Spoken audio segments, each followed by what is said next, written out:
Okay. Okay. So आपण पुन्हा एकदा पीपीटी कडे जाऊया. सो हे जे सांगत होतो, 3 टॉपिक जे आहेत ते आहेत जास्त करून म्हणजे डेमॉन्स्ट्रेशननी जास्त इंटरेस्टिंग वाटतं ते थेरॉटिकल पेक्षा. ठीक आहे. सो आज आपण थेरी घेणार आहेत. एनिवेज थेरी आपल्याला घ्यायचीच असते, कारण की प्रत्येक गोष्ट करण्याआधी आपण थेरी शिकतो. तुम्ही बीएससी नर्सिंग मध्ये तसंच केलं असेल.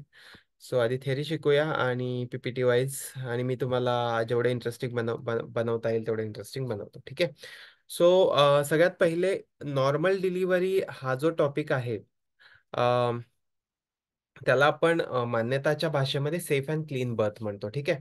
So safe and clean birth मध्ये आपल्याला सगळ्यात पहिले इम्पॉर्टंट जे आहे ते 6 क्लीन्स एन्शुअर करायचे आहेत. ठीक आहे. 6 क्लीन्स कुठकुठले आहेत ते पुढच्या स्लाइडमध्ये आपल्याला कळेल.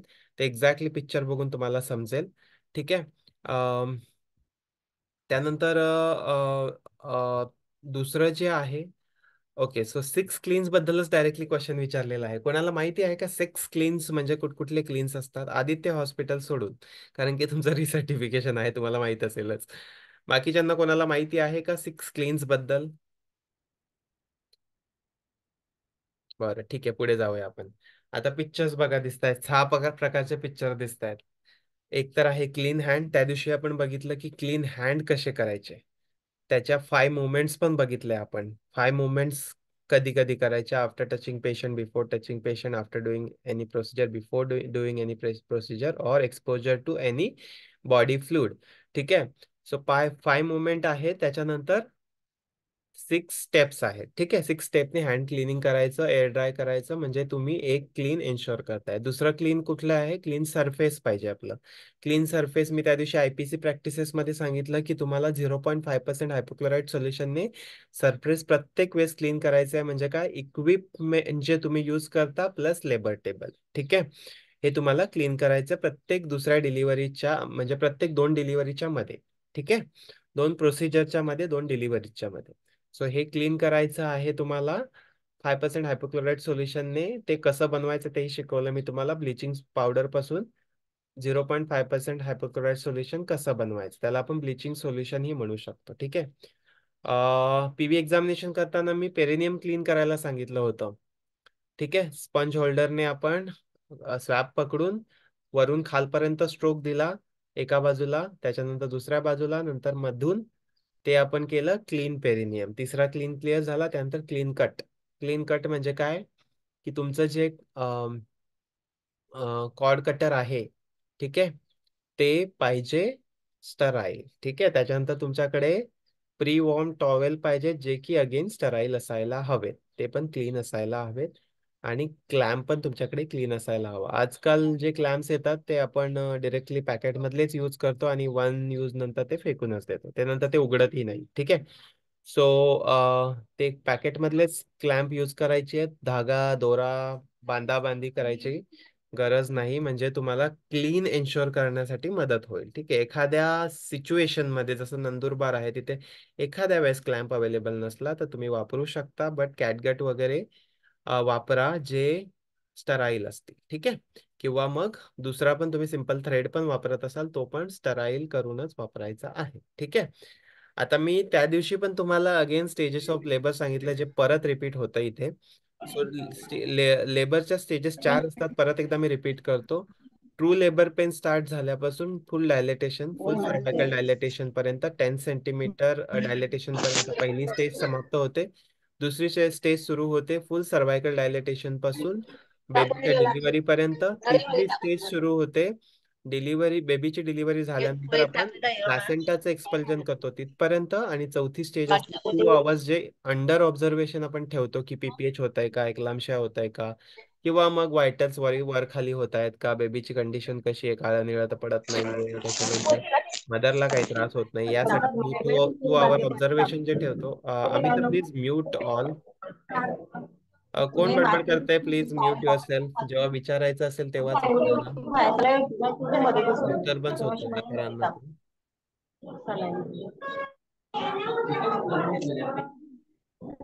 ओके. वायर उडत नाही ना, अरे यार, उडत नाही खूप ना, गडबड करताय. तुटून गेलेले आहे का? कोणतं हॉस्पिटल आहे? हा.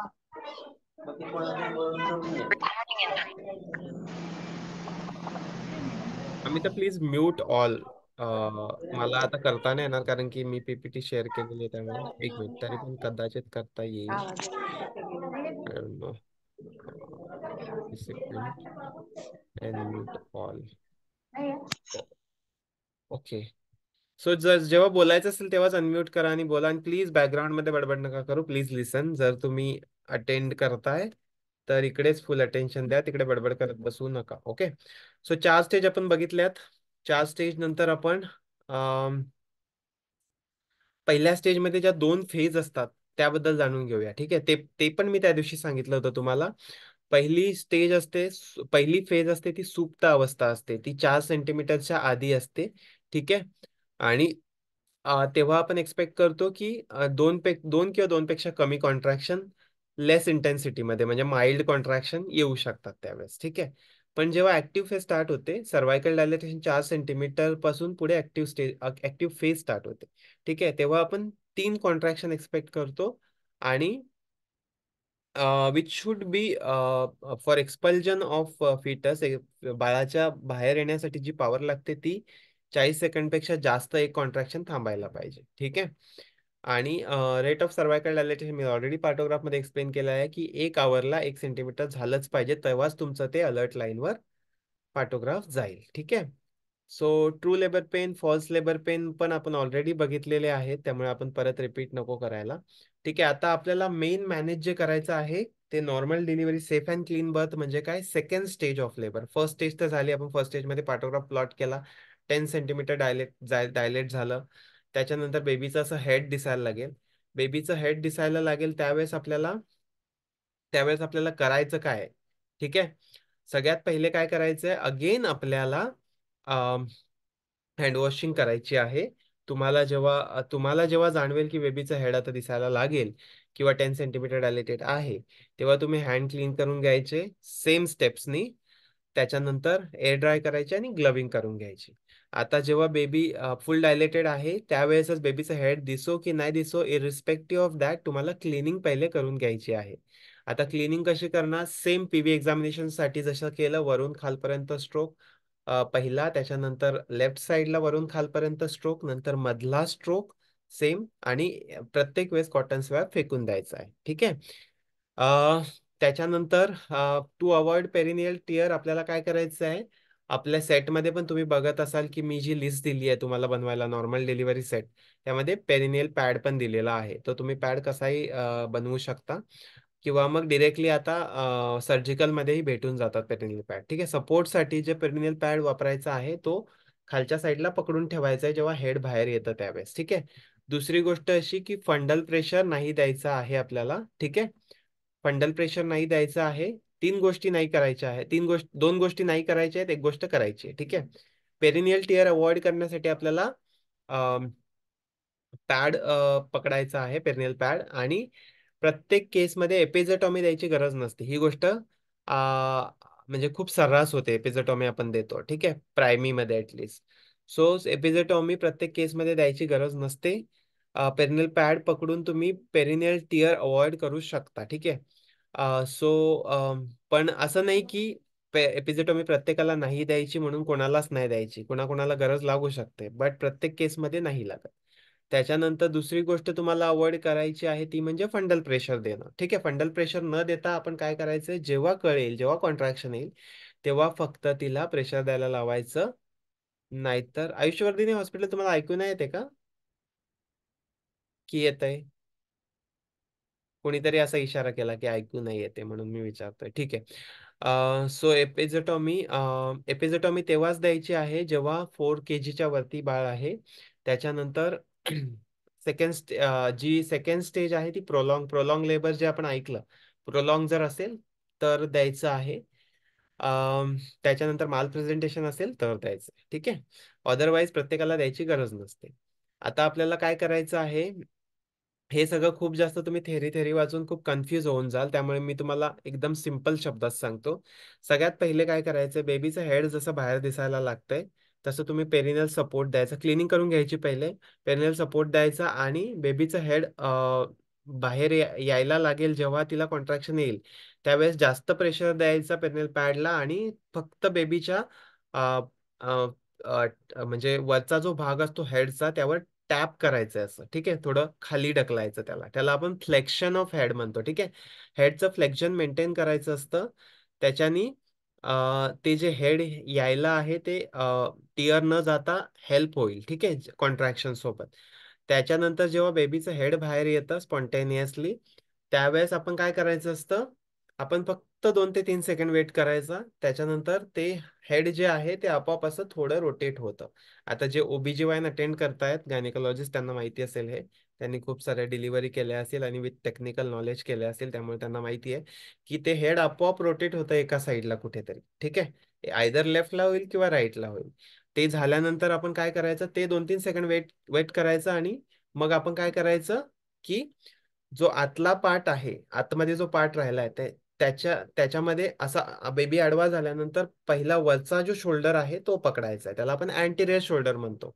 तो अँटीरियर शोल्डर कुठलाही असू शकतो, लेफ्ट असू शकतो किंवा राईट असू शकतो, जसा तो बेबी फिरेल तसा. वरच्या साईडला जो शोल्डर आहे तो पकडायचा आणि त्याला खालच्या साईडला खेचायचं, ठीक आहे.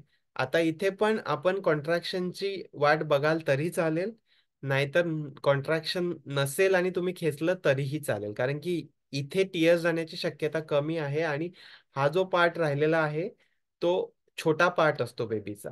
हेड सगळ्यात मोठा पार्ट असतो जिथे टीयर जाण्याची शक्यता असते, ठीक आहे. आता तुम्ही पहिला अँटेरियर शोल्डर खाली ओढल्यानंतर जो खालचा शोल्डर आहे तो तो नंतर पकडायचा आणि मग तो वरच्या साईडला खेचायचा, ठीक आहे. आता तुम्ही म्हणाल एका हातात तर पेरिनियल पॅड आहे, तर कसं काय करणार हे सगळं.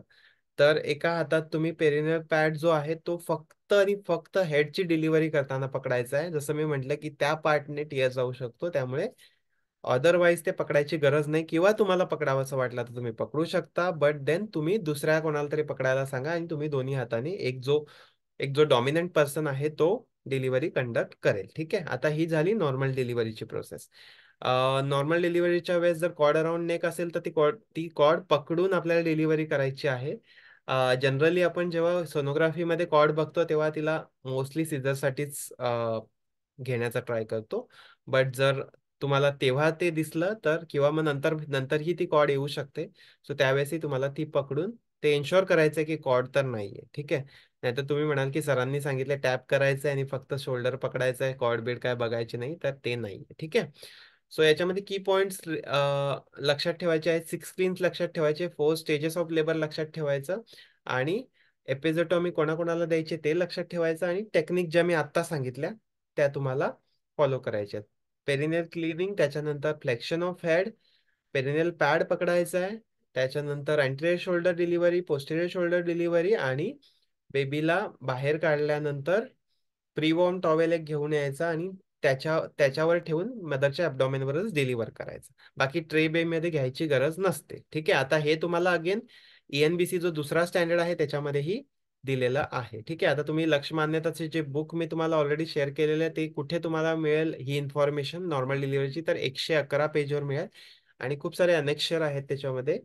अनेक्शर मध्ये 61 नंबरचा अनेक्शर तुम्हाला त्याच्यामध्ये पिक्चर मिळेल, पिक्चर मध्ये कसं ते दिसतंय तसं मिळेल, ठीक आहे. सो आता हे झालं नॉर्मल डिलिव्हरी. दुसरा जो टॉपिक आहे तो आहे इसेन्शियल न्यूबॉर्न केअर, जो की खूपच छोटा टॉपिक आहे, ठीक आहे. त्याच्यामध्ये बेबी नॉर्मल असेल, इमिजिएटली क्राय केलं तर जास्त काय मेजर नसतंच. जर नॉर्मल नसेल, बेबीनी क्राय नाही केलं तर खूप सारं आहे, ते आपण पुढच्या सेशनमध्ये घेणार आहे, ठीक आहे. सो नॉर्मल जर असेल तर ENBC मध्ये आपल्याला फक्त 5 गोष्टी इन्शुअर करायच्या आहेत. ते म्हणजे काय, की टाइम नोट डाऊन करायचा आहे, त्याच्यानंतर place the baby on mother's abdomen, dry the baby with warm towel, त्याच्यानंतर डिलेड कॉर्ड क्लॅम्पिंगची काळजी घ्यायची आपल्याला. ती डिलेड कॉर्ड क्लॅम्पिंग म्हणजे काय, ते डिलेड कॉर्ड क्लॅम्पिंग म्हणजे 1 ते 3 मिनिटाच्या आतमध्ये आपल्याला कॉर्ड क्लॅम्प करायची आहे. का, कारण की प्लॅसेंटाकडून जे बाळाकडे, मदरकडून जे बाळाकडे ब्लड पूर्ण जाणार असतं ते डिलिव्हरी नंतर 1 ते 3 मिनिटाच्या आत पूर्णपणे जातं. अदरवाईज तुम्ही जर आधीच क्लॅम्प केलं तर ते थांबतं आणि त्याच्यामध्ये खूप सारे इम्युनोग्लोब्युलिन्स असतात ज्याच्याने बाळाची रोगप्रतिकार क्षमता वाढते. ते तुम्ही थांबवता. ते थांबवल्यानंतर मग काय होतं? बाळ आजारी पडण्याची शक्यता जास्त वाढते कारण की इम्युनिटी त्याची कॉम्प्रोमाइज राहते. त्याच्यानंतर बेबीचं वेट करायचं आहे आणि आयडेंटिफिकेशन बँड तुम्ही लावू शकता किंवा तुम्ही दुसरं पण काही आयडेंटिफिकेशनचं वापरत असाल तर तेही वापरू शकता. त्याच्यानंतर विटॅमिन केचं इंजेक्शन द्यायचं आहे. विटॅमिन केचं इंजेक्शन तुम्ही जर बाळ प्री टर्म असेल किंवा लो बर्थ वेट असेल 1800 ग्रामच्या खाली असेल तर त्याला आपण अर्धा अँपूल देतो. ते इन्सुलिन सिरिंजने सबक्युटेनियसली देतो. ठीक आहे. त्यामुळे इन्सुलिन सिरिंज तुमच्या बेबी किटमध्ये प्रत्येक पाहिजे. यूज नंतर पुन्हा रिप्लेस करायची आहे. आणि ब्रेस्ट फिडिंग तुम्हाला स्टार्ट करायची आहे जर नॉर्मल डिलिव्हरी असेल तर विदिन अन आवर आणि जर सीझर असेल तर अकॉर्डिंगली मदरची कंडिशन जशी असेल त्याच्यानुसार तुम्हाला 2 ते 3 तासाच्या आत ब्रेस्ट फिडिंग स्टार्ट करायची आहे. ठीक आहे. सो याच्यामध्ये काहीच अजून हार्ड अँड फास्ट नाहीये. ईएनबीसी मध्ये फक्त 5 पॉईंट लक्षात ठेवायचे. आयडेंटिफिकेशन बँडवाला आणि ब्रेस्ट फिडिंगवाला तर आहेच. त्याच्यासोबत बाकीचे जे पॉईंट्स आहेत डिलेड कॉर्ड क्लॅम्पिंग, त्याच्यानंतर वेट करायचं आहे, त्याच्यानंतर प्रीवॉर्म टॉवेलमध्ये त्याला गुंडाळून ठेवायचं आहे, त्याच्यानंतर विटॅमिन के द्यायचं आहे आणि breast feeding at the end start करायचं. ठीक आहे. सो आता हे तुम्हाला कशामध्ये मिळेल? लक्ष्यमान्यता कॉम्पेंडियम मध्ये 71 नंबरच्या पेजवर मिळेल. तुम्हाला जर लिहून घ्यायचं असेल तर लिहून घ्या, नाही तर पीपीटी शेअर करणारच आहे मी, त्यासोबत तुम्हाला ते मिळून जाईल. आता मी 4 स्टेजेस सांगितल्या. दुसरी स्टेज मॅनेज केली आपण आणि बाळाची काळजी पण घेतली. बाळ पण रडायला लागलं, व्यवस्थित ब्रेस्ट फीड पण केलं. ठीक आहे. आता सगळ्यात पहिले हे सगळं करण्याआधी जोपर्यंत आपण बाय द टाइम ईएनबीसी करतोय तोपर्यंत तुमच्याकडे 4-5 नर्स असतील एक डिलिव्हरी कंडक्ट करण्यासाठी. ठीक आहे. सो एकाने ही रिस्पॉन्सिबिलिटी घ्यायची की एक जण डिलिव्हरी करतायत, by the time ANBC essential newborn care होते तोपर्यंत आपल्याला तिसरी स्टेज मॅनेज करायची. आता तिसरी स्टेज मॅनेज करायची गरज काय? प्लॅसेंटा तर आपोआप बाहेर येईल. तर कशाला काय गरज आहे? बाळ मेन जे इम्पॉर्टंट आहे ते बाहेर आलेलं आहे. कशाला आपल्याला काय करायचंय? क्लॅम्प करून ठेवलेलं आहे. गरज कशासाठी असते या गोष्टीची? तर मी तुम्हाला सांगतो. गरज याच्यासाठी असते की तिसऱ्या स्टेजमध्ये पोस्टपार्टम हेमरेज जे आहे ते सगळ्यात जास्त प्रमाणात होतं. ठीक आहे. तिसऱ्या स्टेजमध्येच होतं, पण तिसरी स्टेज प्रॉपरली मॅनेज नाही केली म्हणून मॅक्सिमम प्रमाणात डेथ होतात. ठीक आहे. त्यासाठी आपल्याला तिसरी स्टेज ऍक्टिव्हली मॅनेज करायची आहे. त्याला आपण म्हणतो active management of third stage of labour. ठीक आहे. आता ऍक्टिव्ह मॅनेजमेंट ती कशी करायची? ऍक्टिव्ह मॅनेजमेंट पीपीएच अवॉइड करण्यासाठी करायची. एक जण, आता मी म्हटलं एक जण बेबीकडे लक्ष देईल, एक जण तिसरी स्टेज मॅनेज करेल. तिसरी स्टेज मॅनेज कशी करायची याच्यामध्ये पण खूप काही हार्ड अँड फास्ट नाहीये. सगळ्यात पहिले काय बघायचंय की सेकंड बेबी म्हणजे ट्विन किंवा ट्रिपलेट तर नाहीये. हे हे करण्यासाठी आपल्याला काय पाल्पेट करून बघायचं ऍबडॉमेनवर जर दुसरा बेबी नाही लागत आहे तर लगेच युटेरोटॉनिक देऊन टाकायचं विदिन 1 मिनिट. ठीक आहे. डिलिव्हरीच्या 1 मिनिटाच्या आत आपल्याला काय द्यायचंय? युटेरोटॉनिक. ते कसं द्यायचं आहे आणि कोणतं द्यायचंय ते म्हणजे ऑक्सिटोसिन द्यायचं आहे. त्याचे 10 इंटरनॅशनल युनिट आयएम द्यायचे आहेत मांडीवर. आता ती मांडीवर का म्हटलं मी? कारण की लिथोटॉमी पोझिशन मध्येच आहे आणि ती खूप पेन मधून गेलेली आहे ऑलरेडी. तिला उलटं व्हा सुलटं व्हा असं सांगत बसाल तर then she will get frustrated आणि तिला खूप जास्त त्रास पण होईल. त्यामुळे तिला आपण मांडीवरच इंजेक्शन द्यायचं आहे आयएम.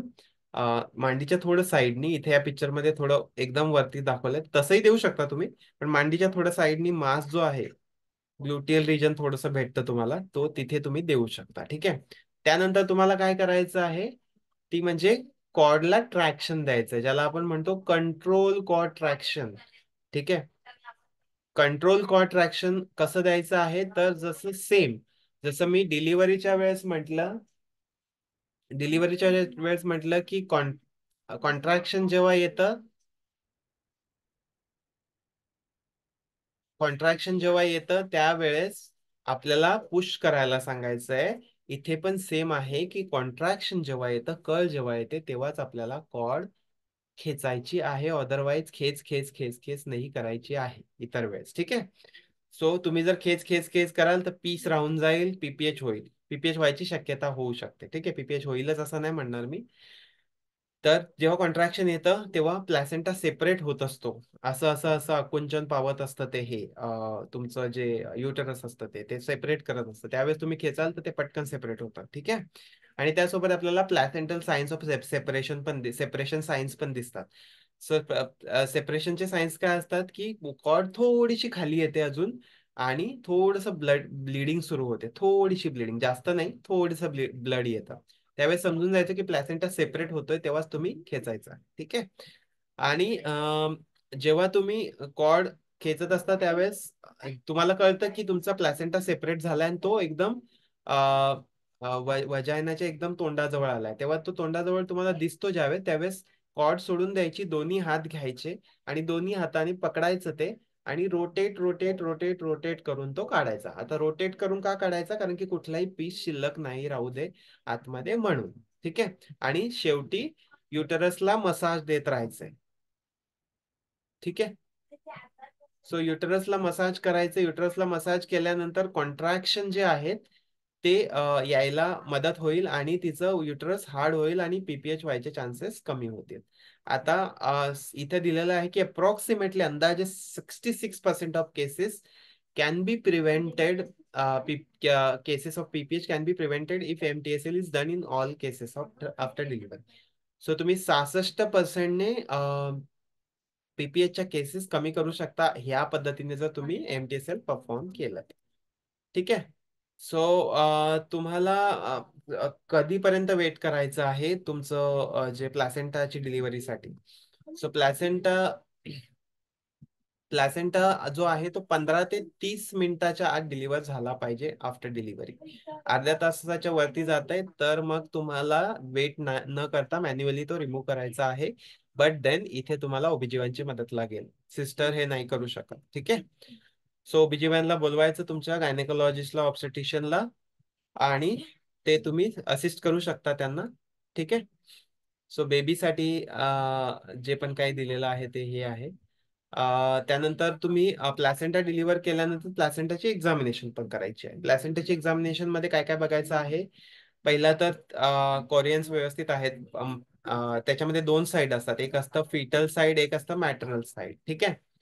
सो फिटल साईड मध्ये तुम्हाला दिसेल की फ्रेश ब्लिडिंग कुठे, सॉरी, मॅटर्नल साईड मध्ये तुम्हाला दिसेल की फ्रेश ब्लिडिंग, जे कोरियन्स आहेत तिथे फ्रेश ब्लिडिंग कुठे आहे का.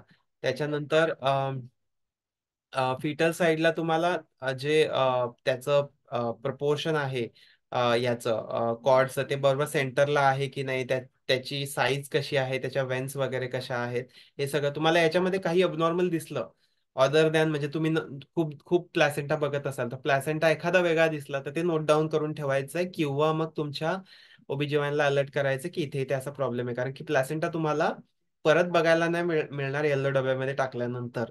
ठीक आहे. त्यामुळे तुम्हाला ते आधीच लिहून ठेवायचं आहे, किंवा फोटो पण काढून ठेवू शकता तुम्ही. त्याच्यानंतर तुम्हाला काय बघायचंय, जिथे कट केलंय तिथे दोन आर्टरी आणि एक वेन आहे की नाही हे पण तुम्हाला बघायचं आहे. इथे पण काय प्रॉब्लेम असेल तर बाळाला प्रॉब्लेम असू शकतो. बाळाच्या ज्या कंजेनायटल अनॉमलीज आहेत, किंवा मग त्याच्यामध्ये काही इंटरनल प्रॉब्लेम असेल तर हे याच्यामुळे रूल आउट करू शकतो की याच्यामुळे झालेला आहे. प्लॅसेंटा जर खूप जास्त असा बारीक आहे, एकदम श्रिंक झालेला आहे, तर प्लॅसेंटाच हेल्दी नाहीये म्हटल्यावर बाळाला पण एवढं पोषण चांगलं प्रोव्हाइड नसेल केलं. गप्प बस ना थोडा.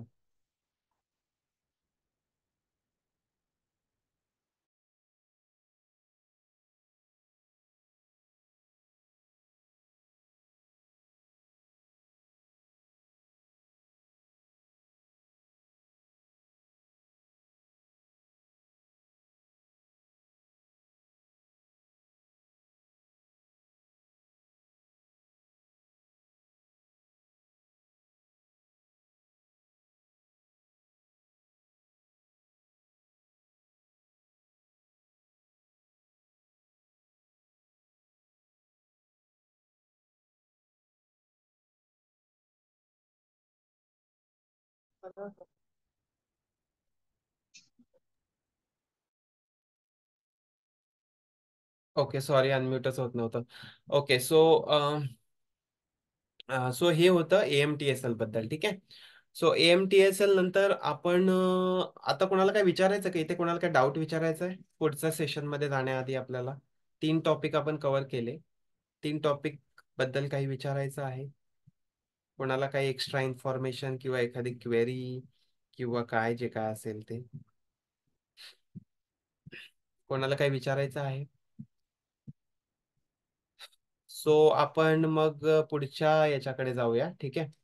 सो पुढचा जो आहे पुढचे जे टॉपिक आहेत ते आहे आपला PPH आणि PNC. ठीक आहे. सो PPH मॅनेजमेंट जी आहे ती आहे कॉम्प्लिकेशन मॅनेजमेंट पैकी एक. जो कॉम्प्लिकेशन आहे तो तो आपण आज शिकणार आहोत. आणि दुसरा जो कॉम्प्लिकेशन आहे तो आहे एक्लाम्शिया. तो उद्या उद्या म्हणजे सॉरी, उद्या नाही, पुढच्या वीकला.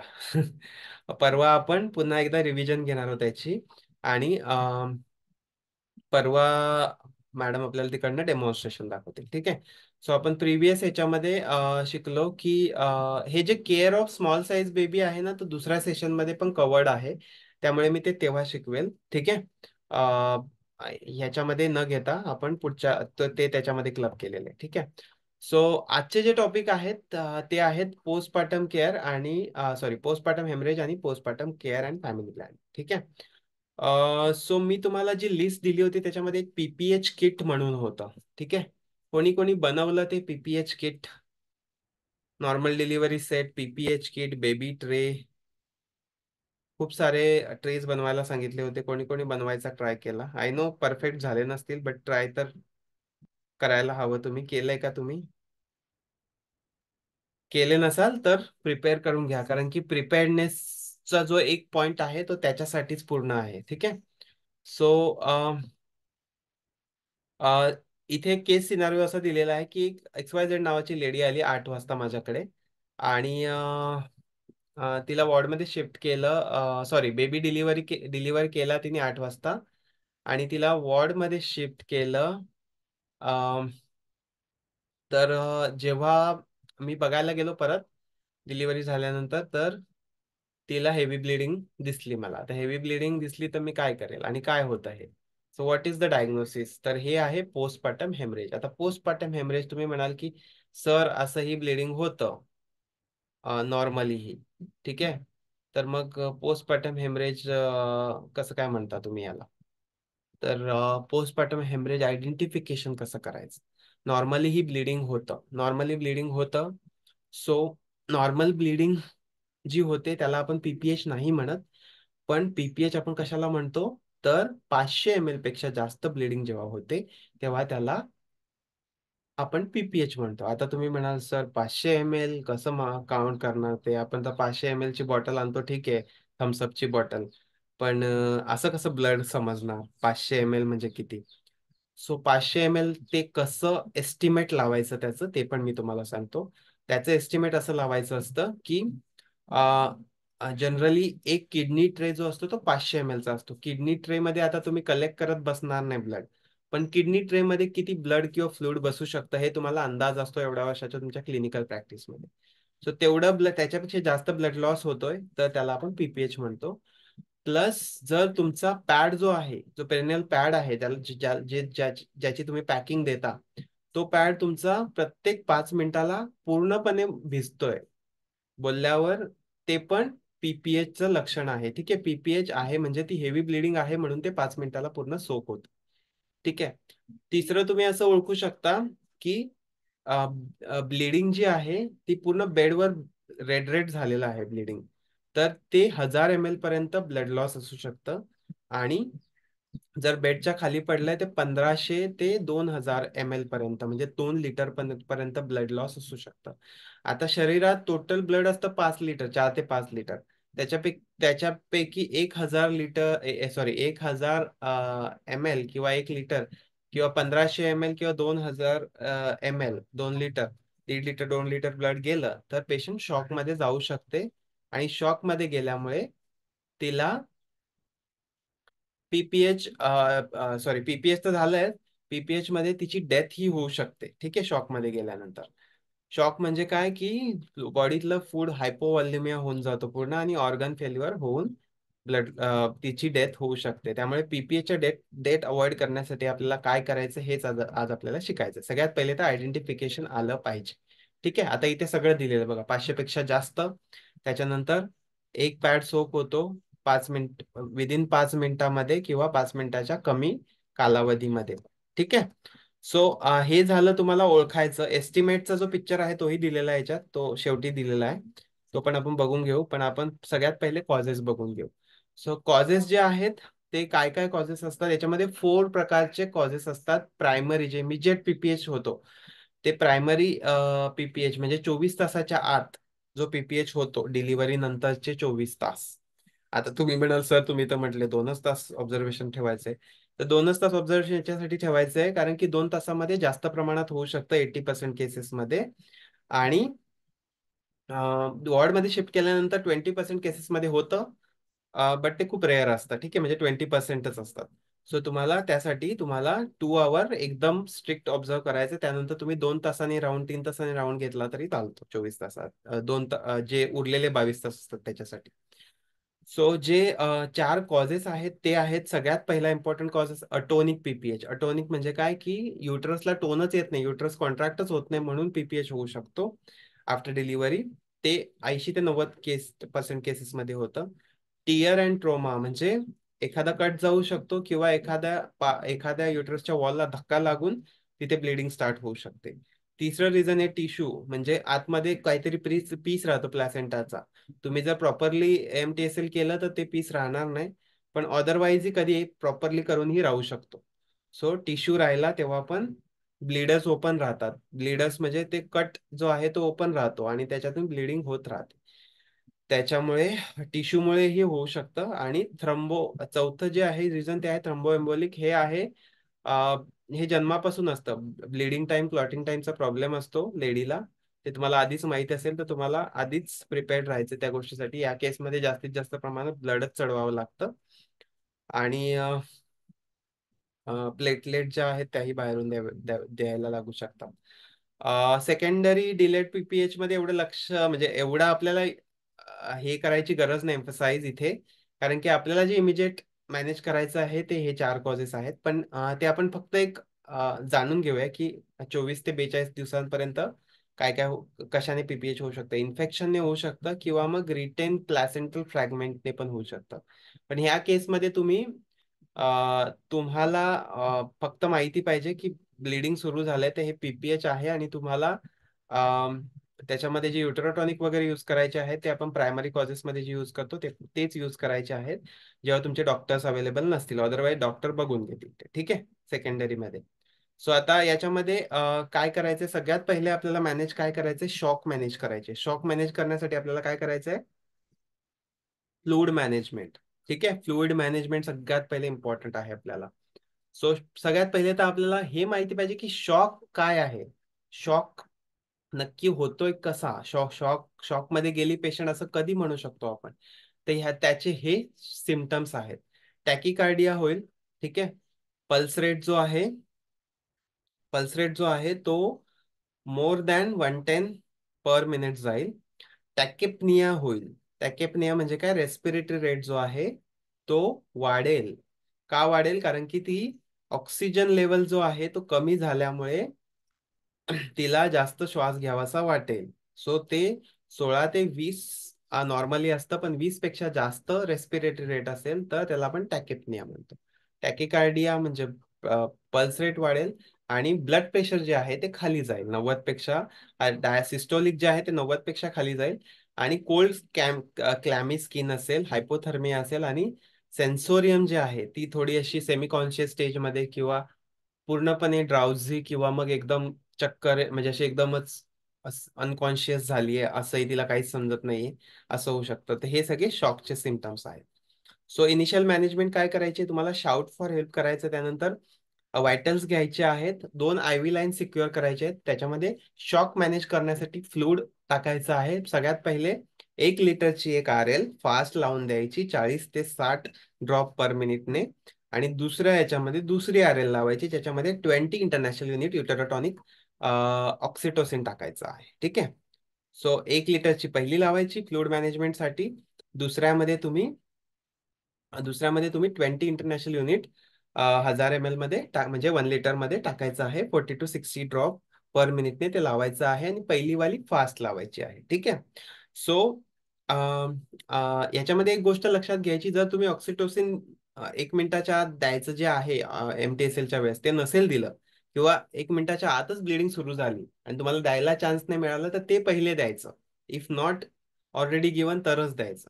आणि त्यात पण तुम्ही एन्श्योर करायचं की ट्विन तर नाही आहेत ऑक्सिटोसिन देताना. ठीक आहे. कारण की इमिजिएटली जेव्हा डिलिव्हरी होईल आणि प्लासेंटा अजून डिलिव्हर नाही झालेला तोपर्यंतच ब्लिडिंग जास्त हेवी व्हायला लागली, तेव्हा तुम्हाला युटेरोटॉनिक द्यावे लागतील आणि त्यावेळेस तुम्हाला एन्श्योर करावं लागेल की ट्विन्स तर नाही आहेत. त्यानंतर ऑक्सिजन पण लावायचं तिला 6 to 8 litre per minute by mask. ठीक आहे. त्यानंतर हेड लो पोझिशन द्यायची तिला. आणि जनरली तुमचा बेड जो आहे त्याला रेलिंग हव्यात दोन्ही केसमध्ये, एक्लाम्शिया किंवा मग PPH मध्ये. ठीक आहे. आणि व्हायटल सायन्स एव्हरी 15 मिनिट्सने हे करायचे. हे झालं इनिशियल मॅनेजमेंट. आता इनिशियल मॅनेजमेंट तर तुम्ही केली. दुसरी जी मी मॅनेजमेंट करायला सांगेल ती ती आहे अटोनिक PPH साठी, कारण की 80 to 90% केसेस अटोनिक PPHच्याच भेटतील. आणि तुम्ही तुमच्या प्रॅक्टिसमध्ये पण बघितलं असेल की अटोनिक PPH वाले जास्त तुम्हाला भेटतील. ठीक आहे. सो ह्याच्यामध्ये काय करायचंय, टोन नाहीये म्हटल्यावर आपल्याला टोन द्यायची आहे. टोनसाठी काय करायचंय, युटेरोटॉनिक्स द्यायचे. ठीक आहे. युटेरोटॉनिक्स कुठले यूज करू शकता, तर आहे ऑक्सिटोसिन. ऑक्सिटोसिन ऑलरेडी दिले तुम्ही 20 इंटरनॅशनल युनिट, त्याच्यामुळे परत यूज करायची गरज नाही. त्याच्यामध्ये तुम्ही यूज करू शकता दुसरं युटेरोटॉनिक ऑफ चॉईस आहे, ते म्हणजे कार्बोप्रोस्ट. तिसरं आहे मिझोप्रोस्टॉल टॅबलेट यूज करू शकता, किंवा मग मेथार्जिन इंजेक्शन यूज करू शकता. आता याच्यामध्ये काही काही कॉन्ट्रा इंडिकेशन आहेत. ठीक आहे. सो कॉन्ट्रा इंडिकेशन आता एक चार्टच बघूया आपण. सो ऑक्सिटोसिन तुम्ही दिलंय. ऑक्सिटोसिन IV बोलस नाही द्यायचं आहे, ते तुम्हाला ऑलरेडी मी कसं द्यायचं ते सांगितलंय. मिथार्जिन इंजेक्शन जे आहे ते 0.2 mg देऊ शकता, IM किंवा IV. पण हार्ट पेशंट किंवा BP पेशंट मध्ये ते कॉन्ट्रा इंडिकेटेड आहे. ठीक आहे. ते तुम्ही रिपीट करू शकता आफ्टर एव्हरी 15 मिनिट्स, पण त्याचा मॅक्सिमम डोस तुम्ही 1 mg देऊ शकता. ठीक आहे. म्हणजे 5 डोस देऊ शकता दिवसातून. ठीक आहे. आणि 4 तासांनी तुम्ही तुम्ही ते रिपीट करू शकता. आणि जो प्रोस्टाग्लॅंडिन म्हणजे कार्बोपोसचं इंजेक्शन आहे ते 0.25 mg तुम्ही देऊ शकता. त्याला 250 मायक्रोग्राम्स ही म्हणतो आपण. त्याचे तुम्ही मॅक्सिमम डोस 8 देऊ शकता दिवसातून 24 आवर मध्ये, म्हणजे 2 mg होतं टोटल. आणि अस्थमॅटिक पेशंटमध्ये ते कॉन्ट्रा इंडिकेटेड आहे. सो हे अल्टरनेटिव्हली यूज करायचे अस्थमा किंवा BP पेशंटमध्ये, मिथार्जिन आणि कार्बोप्रॉस्ट. त्याच्यानंतर मिझोप्रोस्टॉल टॅबलेट तुम्ही यूज करू शकता. सिंगल डोस द्यायचा आहे तो तुम्ही, तो पर रेक्टल ठेवायचा आहे. सबलिंगल खूप कमी यूज करतो आपण. 800 मायक्रोग्रामचा तो डोस द्यायचा आहे तुम्हाला. आणि तो पर रेक्टल द्यायचा आहे. आणि 800 मायक्रोग्रामच्या टॅबलेट आजकाल नाही भेटत, 600 mg येतं, मायक्रोग्रामचं येतं एक स्ट्रीप. सो तुम्ही काय करायचं ना, 6 टॅबलेट ज्या असतात त्याच्यामध्ये 2 अजून ऍड करायच्या, म्हणजे त्या 800 होऊन जातात. ठीक आहे. हा फक्त सिंगल डोस देऊ शकता तुम्ही, आणि हे खूप इफेक्टिव्ह आहे. आणि याला कसलंच कॉन्ट्रा इंडिकेशन नाहीये, त्यामुळे तुम्ही मिझोप्रोस्टॉल इझिली यूज करू शकता. त्यासोबत तुम्ही ट्रायनेक्झामिक ऍसिड यूज करू शकता, जे ब्लिडिंग थांबवतं. ते 1 ग्राम IV एकदाच देऊ शकता. ठीक आहे. त्यानंतर तुम्ही युटेरोटॉनिक यूज करून झाल्यानंतर दुसरी एक टेक्निक जी आहे ती आपण प्रेशर देऊन ही ब्लिडिंग थांबवू शकतो. तर प्रेशर देऊन ब्लिडिंग कशी थांबवायची, सगळ्यात पहिले आपल्याला ब्लॅडर एम्प्टी करून घ्यायचं. त्यानंतर तुम्ही लॉंग ग्लव घालायचे इथपर्यंत, एका हातात ऍटलिस्ट, जो हात आतमध्ये टाकायचा आहे. याच्यामध्ये काय करायचंय, दोन्ही हाताने आपल्याला युट्रसला प्रेस करायचंय. त्यासाठी एक हात आपल्याला आतमध्ये टाकायचा आहे, लॉंग ग्लव घालायचा. तो ग्लव स्टराईल पाहिजे आपल्याला. ठीक आहे. तुम्ही मागून घ्या नसेल तर.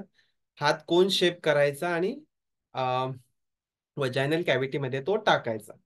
तो सर्व्हिक्स मध्ये न टाकता तिथे मुठ्ठी बनवून खालच्या साईडनी आपल्याला युटरस प्रेस करायचा आहे. त्याला आपण अँटेरियर फॉर्निक्स म्हणतो, अँटेरियर वजायनल फॉर्निक्स. आणि वरचा जो हात आहे त्याच्याने वरून प्रेशर लावायचा पोटावरून, आणि तसा युटरस दाबायचा. ठीक आहे. ह्याला आपण बायमेन्युअल युटराईन कॉम्प्रेशन म्हणतो. आणि दुसरं कॉम्प्रेशन ते आहे म्हणजे अवोर्टिक कॉम्प्रेशन. अवोर्टिक मध्ये काय, अवोर्टा आपल्याला दाबायचा आहे. जी इकडून नळी येते, जसं की आपण नळ फिटिंग करतो त्यामध्ये एक मेन मेन कॉक बंद केल्यानंतर आपल्याला खाली पाणी येत नाही. तेच लॉजिक इथे हे होतं की जो मेन अवोर्टा आहे ते त्याला प्रेशर देऊन आपल्याला तिथलं जे फ्लो आहे तो बंद करायचा आहे. आणि तुम्ही अ, थायला फील करून बघायचंय की तुमचं पल्सेशन चालू आहे की नाही. तुमचं जे ब्लड फ्लो आहे तो चालू असेल तर पल्सेशन येईल, नसेल तर नाही येणार. ठीक आहे. सो पल्सेशन नाही येणं हे आपल्यासाठी चांगलं आहे. सो जर पल्सेशन नसेल येत तर तुम्ही कंटिन्यू करा प्रेशर, आणि जर येत असेल तर पुन्हा हात ऍडजस्ट करा. ठीक आहे. हे तुम्ही अदरवाईज करू शकता. आता इथे बघा दिलेला आहे अओर्टा कसा दाबायचा आहे, किती आतपर्यंत दाबायचा आहे तुम्हाला.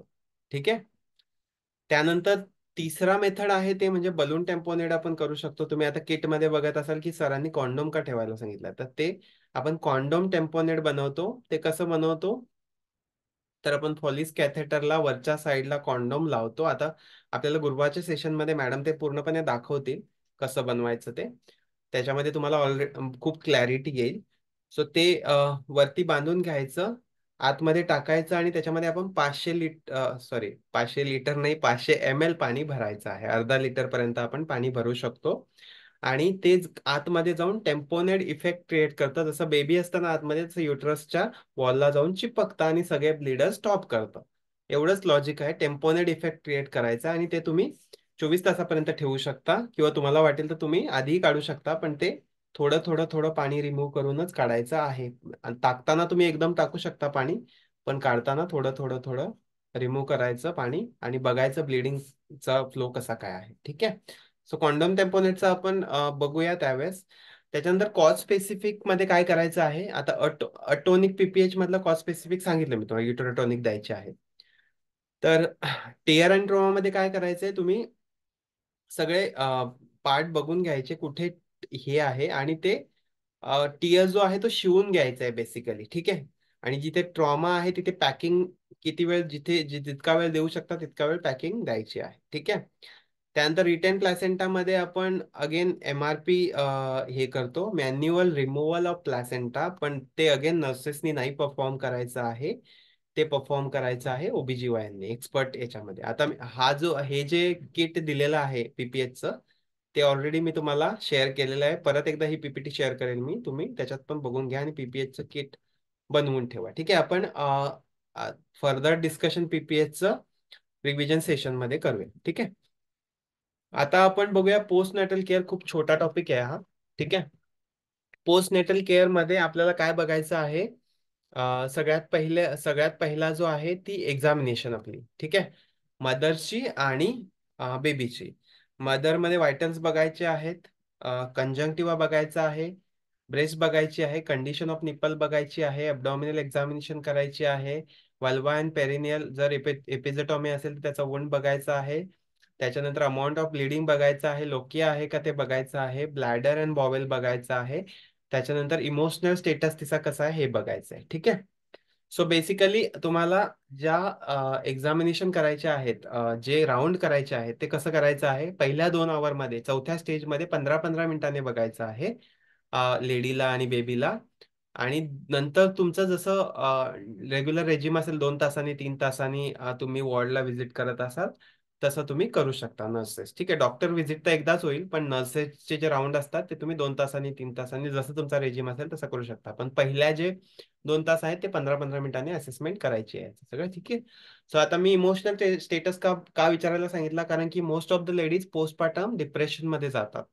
ते कशामुळे असू शकतं, ते हॉर्मोनमुळे असू शकतं, किंवा मग तिच्या ऍक्च्युअल इमोशनल स्टेटस म्हणजे खूप साऱ्या पेन मधून गेल्यानंतर, किंवा जेंडर चॉईसचं झालं नाही म्हणून, किंवा मग फॅमिली प्रेशरमुळे, किंवा व्हॉट एव्हर पोस्टपार्टम डिप्रेशन मध्ये जाऊ शकते. तर तिला आपल्याला पहिलं तर समजून घ्यायचं की डिप्रेशन मध्ये नाही जात आहे. त्यानंतर तिला होमली एन्व्हायरमेंट द्यायचंय, तुम्हाला तिचं काउन्सिलिंग करायचं आहे की ती पोस्टमेटल डिप्रेशन मध्ये नाही जाऊ म्हणून. ठीक आहे. आता काउन्सिलिंग ही पण एक आर्ट आहे. ते कसं ते तुम्ही एकदा युट्यूब व्हिडिओ बघून घ्या, पोस्टपार्टम काउन्सिलिंग कसं करतात मराठीमध्ये. ठीक आहे. आता बेबीचं काय काय बघणार आपण, क्रायन ऍक्टिव्हिटी, टेम्परेचर, सकिंग रिफ्लेक्स, त्याच्यानंतर कलर, रेस्पिरेटरी रेट किती आहे, चेस्ट इन ड्रॉइंग बघू, आईज बघू, अम्बिलिकल कॉर्ड बघू, त्याच्यानंतर कॉर्ड स्टम्प बघू, वेट बघू आणि कंजेनिटल मालफॉर्मेशन काही होत आहे का नंतर ते आपण बघणार. ठीक आहे. त्याच्यानंतर आपण तिला डेंजर सायन्स वर काउन्सिलिंग करणार. आता डेंजर सायन्स मी आधी पण तुम्हाला सांगितले होते, पण डेंजर सायन्स इथे वेगळे असतात, इथे वेगळे नसतात, मदरसाठी सेमच असतात. पण इथे बेबी ऍडिशन झालंय, तर बेबी मध्ये काय काय असू शकतात, फिवर असू शकतो, कोल्ड असू शकतो, स्टॉप फिडिंग वेल, फिडिंग स्टॉप केली त्यांनी, किंवा ऍक्टिव्हिटी जर लिथार्जिक झाली, किंवा मग बॉडी येल्लो झाली किंवा ब्लॅकिश पडली, तर तुरंत इन्फॉर्म करायचं आहे, हे तुम्हाला तिला सांगून ठेवायचं. ठीक आहे. आता हे सेफ चाइल्ड बर्थ चेकलिस्ट मध्येही तुम्हाला दिसेल. बेबी मदर मध्ये ऑलरेडी सांगितलेलं आहे की ब्लिडिंग असेल, ॲब्डॉमिनल पेन असेल, हेडॅक असेल, व्हिज्युअल डिस्टर्बन्स असेल, ब्रीदिंग डिफिकल्टी असेल, फिवर विथ चिल्स असतील, किंवा मग ब्लॅडर एम्प्टी करण्यासाठी त्रास असेल, किंवा फोल स्मेलिंग वजायनल असेल, तर तर हे सगळं आपल्याला एक्झामिनेशन करायचं. त्याच्यामध्ये दुसरा पार्ट जो आहे तो आहे काउन्सिलिंग. ठीक आहे. सो काउन्सिलिंग मध्ये सगळ्यात पहिले तुम्हाला कशावर काउन्सिलिंग करायचं आहे, तर फॅमिली प्लॅनिंग. फॅमिली प्लॅनिंग म्हणजे 2 बेबी असतील तर तुम्हाला परमानंट स्टरिलायझेशन करू शकता, किंवा मग टेम्पररी स्टरिलायझेशन करू शकता.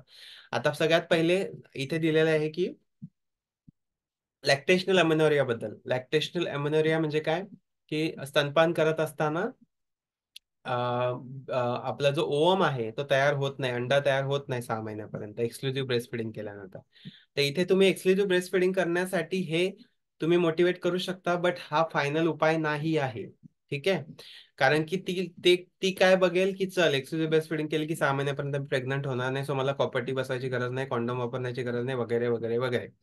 पण त्याच्यामध्ये प्रेग्नन्सी राहू शकते, कारण की तिला कळतच नाही कधी अंडा तयार झाला. सो हा फायनल उपाय नाहीये, तिला बाकीचे उपाय पण सांगायचे आहेत आपल्याला, पण ह्या उपायाने चान्सेस कमी होऊन जातात. सो ती मोटिवेट होईल ब्रेस्ट फिडिंग करण्यासाठी पण एक्सक्लुझिव्ह. ठीक आहे. सो मदरनी बेस्ट आपलं जे फॅमिली प्लॅनिंगचे मेथड जर यूज केले तर फायदे काय आहेत, आणि इफ नॉट प्रॅक्टिस नुकसान काय आहेत, हे तिला समजावून सांगायचे आहे. ठीक आहे. त्या ह्या काउन्सिलिंग मध्ये. सो हे तुमच्यासाठी होमवर्क आहे की तुम्ही एकदा वाचाल आणि पुढच्या सेशन मध्ये मला सांगा. ठीक आहे. आणि न्यूबॉर्नचे पण फायदे काय आहेत हे इथे दिलेले आहे. ठीक आहे. सो हे तुमच्यासाठी होमवर्क आहे, कारण की तुम्ही नंतर पीपीटी बघणारच नाही, तुम्हाला काही होमवर्क नाही ठेवला तर. ठीक आहे. सो काउन्सिलिंग हा एक आर्ट आहे, मी ऑलरेडी सांगितलेला आहे. त्याच्यामध्ये आपण गॅदर अप्रोच यूज करतो. आता गॅदर अप्रोच म्हणजे काय, greet, ask, tell, help, explain and return. So greet म्हणजे काय, की आपण तिला ग्रीट करतो, ग्रीटिंग्स जसं म्हणतो आपण तिला. ग्रीट म्हणजे हाय, हॅलो, एकदम एकदम आपण जसं फॅमिली मेंबरला विचारतो तसं. त्याच्यानंतर तिला विचारायचं तिला काय प्रॉब्लेम आहे, त्यानंतर तुमचं जे पण काय ज्ञान असेल ते तिला द्यायचं आहे. त्याच्यानंतर मग तिला कशामध्ये हेल्प हवी असेल ती करायची आहे, गोष्टी एक्सप्लेन करायच्या आहेत आणि रिटर्न करायचं. ठीक आहे. त्याच्यानंतर फॅमिली प्लॅनिंग काउन्सिलिंग मध्ये काय आहे की पार्टनरला इन्व्हॉल्व करायचं. पहिली गोष्ट तर कॉन्फिडेन्शियलिटी इन प्रायव्हसी, जे ऑलरेडी मी सांगितलेलं आहे ते पण मेंटेन करायचं आहे. जजमेंटल व्हायचं नाही.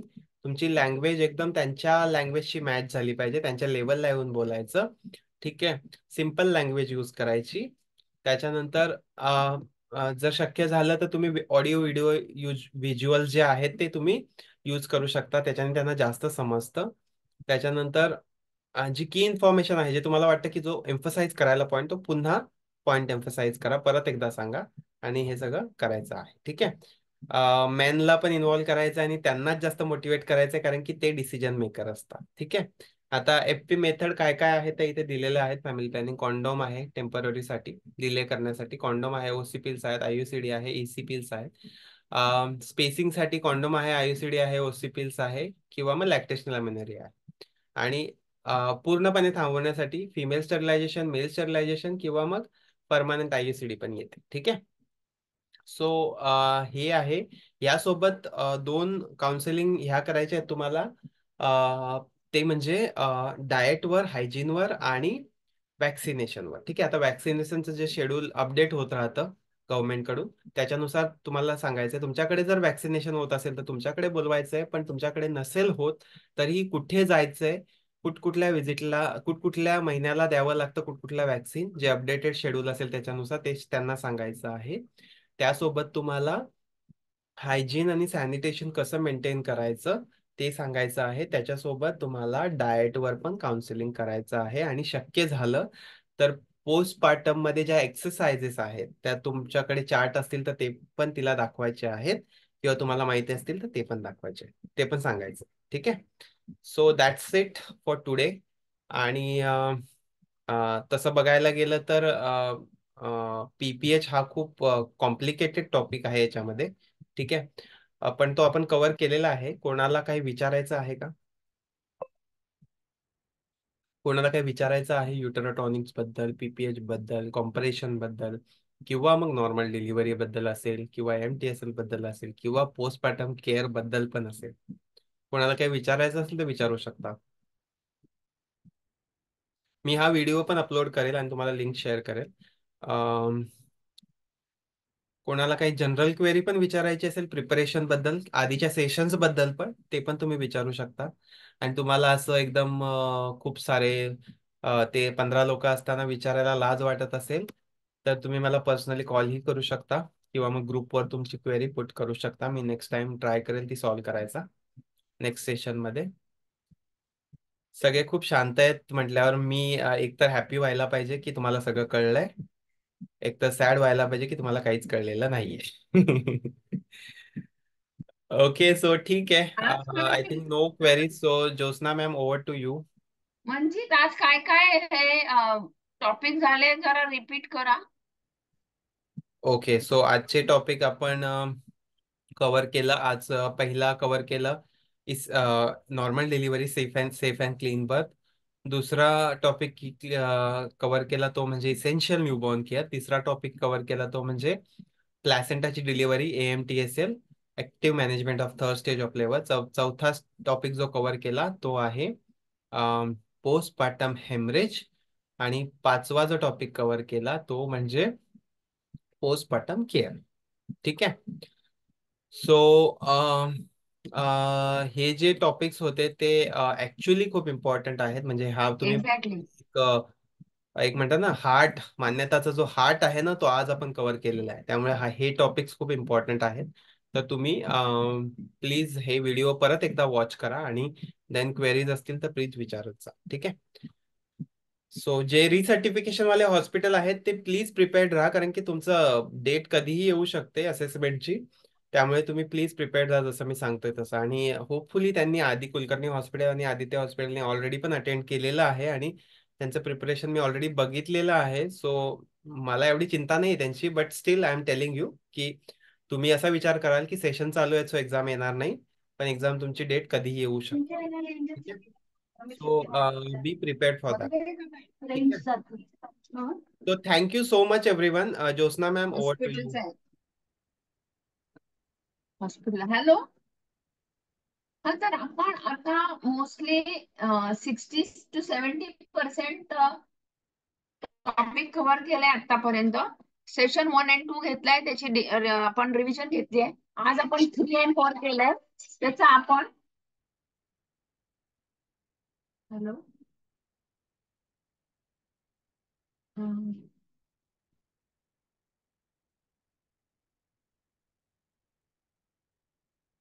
नाही नाही हे दाखवलं ना मला. नाही आणि एजच्या हिशोबाने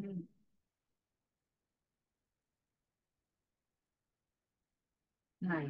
It was not simple. You can take the receipt and ask ना. We can challenge it. ते आपल्याला देणार ते. We don't understand what we can. ऐक ना, 1-2 मिनिटं माझं सेशन संपलं, मी जस्ट थँक्यू म्हणते. 1-2 सेकंद.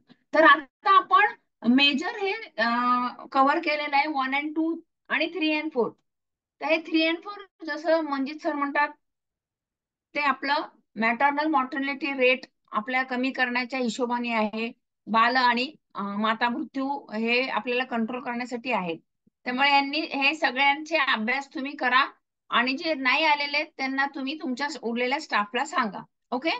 आता अटेंडन्स चांगला आहे असाच ठेवा आणि कीप इट अप. ओके. आम्ही तुम्हाला गुरुवारी बरंच काही दाखवीन. नॉर्मल डिलिव्हरी दाखवीन, AMTSL दाखवेन. ओके. तर thank you very much for attending. Amita madam काय बोलायचंय? नाही मॅम, चालेल. थँक्यू. Thank you okay. सगळ्यांना आल्याबद्दल.